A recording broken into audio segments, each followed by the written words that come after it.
Assalamualaikum warahmatullahi wabarakatuh. Hai, pada kesempatan kali ini kita akan membahas tentang pembelajaran jarak jauh. Pembelajaran jarak jauh adalah pendidikan formal berbasis lembaga yang peserta didik dan guru tidak berada di lokasi yang sama, sehingga membutuhkan sistem telekomunikasi interaktif untuk menghubungkan keduanya dan berbagai sumber daya yang mendukungnya.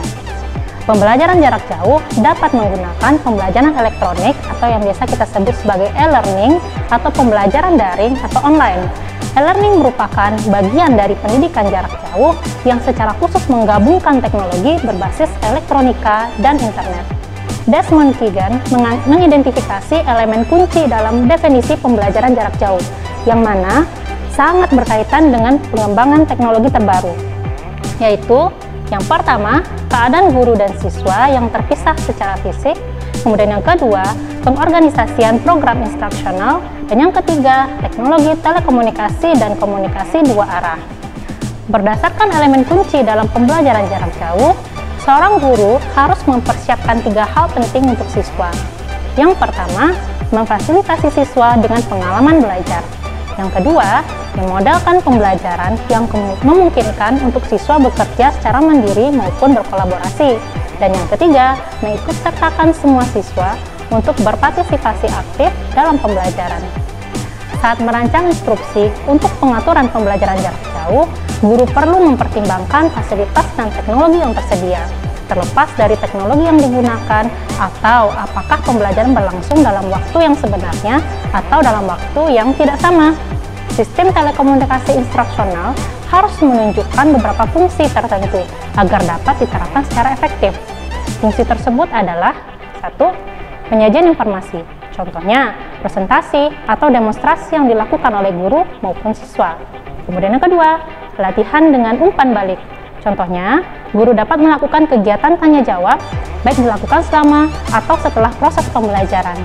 Selain itu, guru juga dapat mengarahkan siswa untuk berdiskusi dalam kelompok saat mengerjakan tugas rumah atau proyek. Kemudian guru juga bisa mengarahkan siswa untuk melakukan kegiatan peer tutoring. Yang terakhir, guru memberikan ujian yang bertujuan untuk membantu siswa mengetahui kelemahan dan detail masalah yang terjadi padanya. Yang ketiga, akses ke sumber belajar. Sumber belajar merupakan hal penting yang harus dimiliki saat melaksanakan pembelajaran. Sumber belajar yang dapat diakses siswa contohnya adalah buku teks, kemudian audiovisual, materi online, kit percobaan, atau dokumen yang terdapat di perpustakaan. Ananda semuanya, ada beberapa jenis sumber teknologi yang dapat mendukung pembelajaran, seperti audio, video, dan teks. Ketiga sumber teknologi ini dapat digunakan dalam kegiatan pembelajaran yang dilakukan dalam waktu bersamaan saat semua peserta didik berada pada satu waktu, atau pembelajaran asinkron saat peserta didik tidak dalam forum belajar yang sama. Berikut adalah contoh dari sumber audio, video, dan teks. Pembelajaran jarak jauh memberikan manfaat yang sangat banyak bagi guru dan peserta didik. Kelebihan dari pembelajaran jarak jauh antara lain sebagai berikut. Yang pertama, mendapatkan logistik yang mudah. Dalam hal ini dibutuhkan komunikasi yang baik. Kemudian yang kedua, mengurangi pengeluaran tambahan, seperti ruangan kelas ataupun staf pengajar. Dan yang ketiga adalah peserta didik dapat mengontrol kapan mereka akan belajar dan sampai tahapan mana. Kemudian yang keempat adalah pembelajaran jarak jauh dapat lebih dimungkinkan karena peserta didik dapat menyesuaikan pelajarannya sambil bekerja. Pembelajaran jarak jauh dapat dilakukan dengan menggunakan berbagai teknik dan memaksimalkan pemanfaatan teknologi. Berbagai metode yang dapat dilakukan untuk menyampaikan materi saat pembelajaran jarak jauh dapat diuraikan sebagai berikut. Nah, yang pertama adalah e-learning. E-learning merupakan penyampaian dengan komputer dan memanfaatkan teknologi internet serta pemrograman yang memungkinkan para peserta didik untuk berinteraksi dengan bahan-bahan pelajaran melalui chat room atau ruang komunikasi atau notice board, papan pengumuman, video conference, dan lain-lain. Yang kedua, program televisi. Program televisi merupakan suatu seri program televisi yang dirancang untuk menyampaikan teknik-teknik dan teori.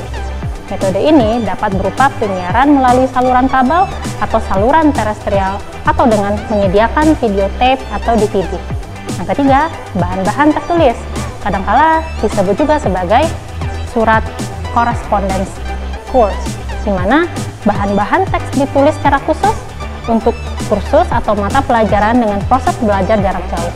Misalnya, buku kerja atau yang biasa kita sebut workbook yang berisi tugas-tugas dan latihan-latihan, di mana peserta didik dapat mengerjakannya dengan tingkat kecepatan yang ditentukan sendiri. Nah, selanjutnya ada 3 hal yang menentukan efektivitas pembelajaran jarak jauh, Ananda. Yang pertama, teknologi. Dalam hal ini, pelajar harus punya akses yang mudah terhadap jaringan dengan waktu seminimal mungkin. Yang kedua, karakteristik pengajar. Pengajar memegang peranan penting dalam efektivitas pembelajaran secara daring. Kemudian yang ketiga, karakteristik siswa. Pembelajaran jarak jauh dikatakan efektif jika siswa termotivasi dalam belajar. Pada dasarnya, keberhasilan pembelajaran jarak jauh tergantung dari kedisiplinan semua pihak. Oleh karenanya, setiap pihak hendaknya mengatur sistem pembelajaran daring sebaik mungkin. Hal ini dilakukan dengan cara membuat jadwal yang sistematis, terstruktur, dan simpel untuk memudahkan orang tua dalam mengontrol belajar anak di rumah. Selain kedisiplinan, semua pihak hendaknya saling bekerja sama agar proses pembelajaran jarak jauh dapat berlangsung secara efektif. Nah, baiklah, materi kita cukup sampai di sini ya. Ada banyak sebenarnya informasi yang bisa Anda baca pada modul. Jadi, jangan lupa dibaca modulnya ya. Sekian dari saya, terima kasih. Assalamualaikum warahmatullahi wabarakatuh.